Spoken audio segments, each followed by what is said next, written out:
आज हम सीखेंगे कि कैसे दिल्ली हाई कोर्ट की वेबसाइट से आप कोई भी ऑर्डर निकाल सकते हैं या किसी भी केस का जो पेंडिंग केस हो या फिर ऑलरेडी डिस्पोज्ड ऑफ केस हो उसका स्टेटस निकाल सकते हैं।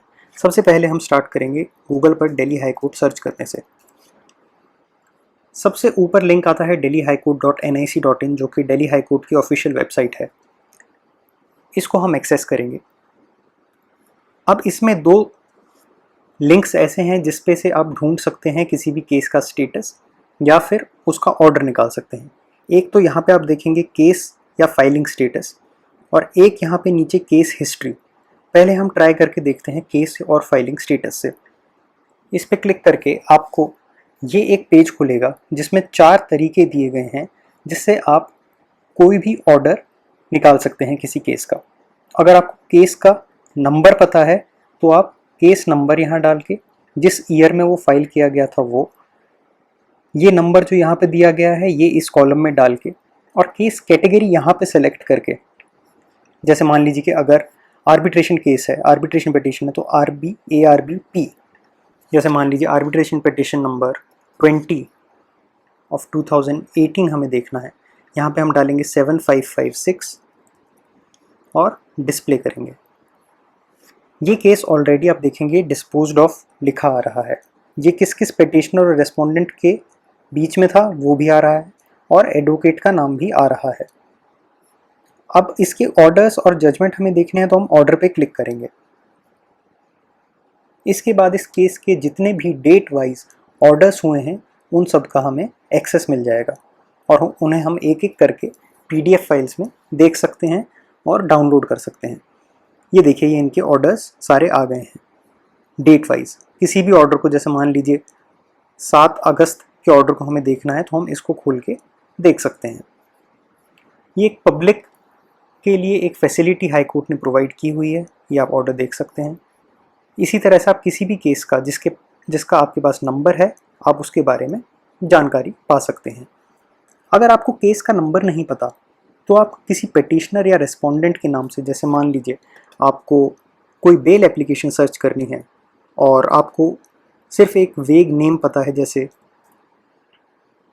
शिल्पा, ये मान लीजिए 2018 में अगर इस टाइप का कोई केस फाइल हुआ होगा इस नाम से तो वो ज़रूर यहाँ पे दिखा दिया जाएगा। जितने भी शिल्पा नाम के केस फाइल हुए हैं वो सारे यहाँ पे दिखाए जाएंगे। अगर कोई केस नहीं फाइल हुआ तो लिखा आ जाएगा नो रिकॉर्ड फाउंड। सिमिलरली ये रेस्पोंडेंट हो या पिटिशनर हो दोनों पे काम करेगा।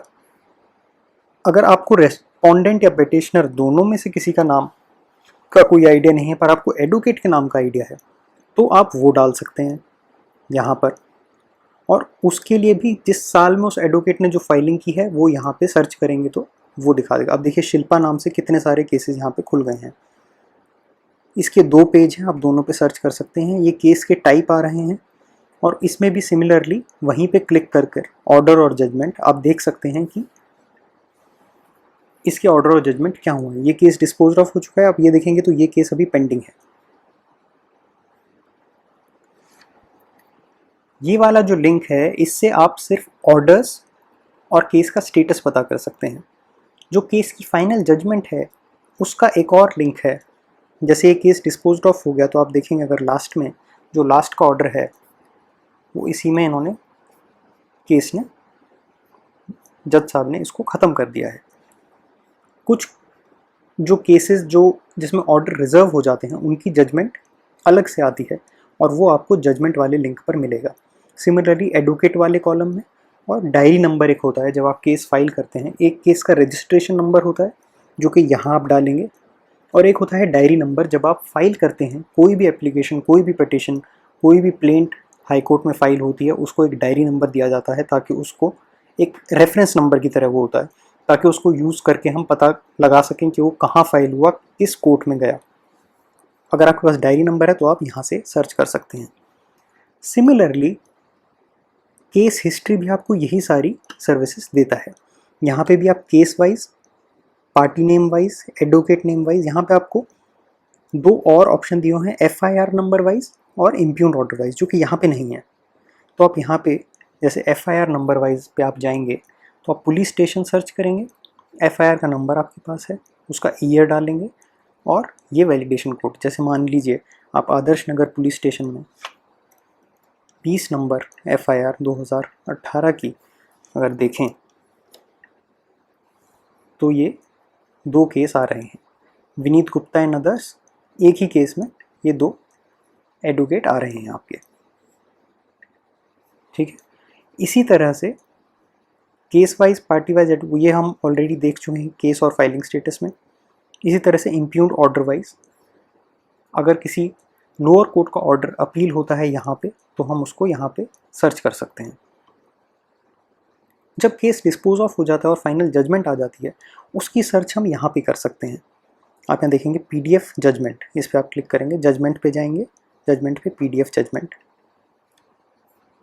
इसमें आप केस नंबर वाइज, जज नेम वाइज, जजमेंट डेट या पार्टी नेम, अगर मान लीजिए आपको जजमेंट डेट, आपको आइडिया है कि उस डेट पे जजमेंट पास हुई थी पर आपको केस का नाम याद नहीं, जज का नाम याद नहीं, तो जैसे मान लीजिए 2 सितंबर 2020 को जितनी भी जजमेंट हुई है सारी वहाँ पे दिखा देगा। इसमें से आप फिर ढूंढ सकते हैं आपकी कौन सी जजमेंट है। केस हिस्ट्री में एक और चीज़ है जो हम कर सकते हैं, जो कि है कि कोर्ट के सामने कब कौन सा डॉक्यूमेंट फाइल हुआ और किसने वो डॉक्यूमेंट फाइल किया, वो भी हम केस हिस्ट्री में देख सकते हैं। तो वो एक हमें केस का पूरा एक, जैसे केस स्टेटस में हमें सिर्फ ऑर्डर्स और उनकी डेट पता चलती है, इसमें हमें पूरी एक हिस्ट्री पता चलती है कि डेट्स के बीच में अगर कोई फाइलिंग हुई है, कोई वकालतनामा फाइल हुआ है, कोई एप्लीकेशन फाइल हुई है, तो वो हम निकाल सकते हैं इन्फॉर्मेशन।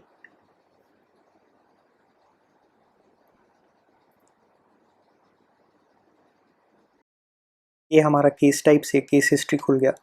इसमें हम सेम आर्बिट्रेशन पिटीशन सेलेक्ट करके 20/2018 अगर सर्च करें, यहाँ पे वैलिडेशन कोड डाल देते हैं 8T7, इसको सबमिट करते हैं। ये रिकॉर्ड नहीं दिखा रहा है, चलिए हम कोई और रिकॉर्ड बेल एप्लीकेशन सर्च करके देखते हैं। 20/2018 TYP,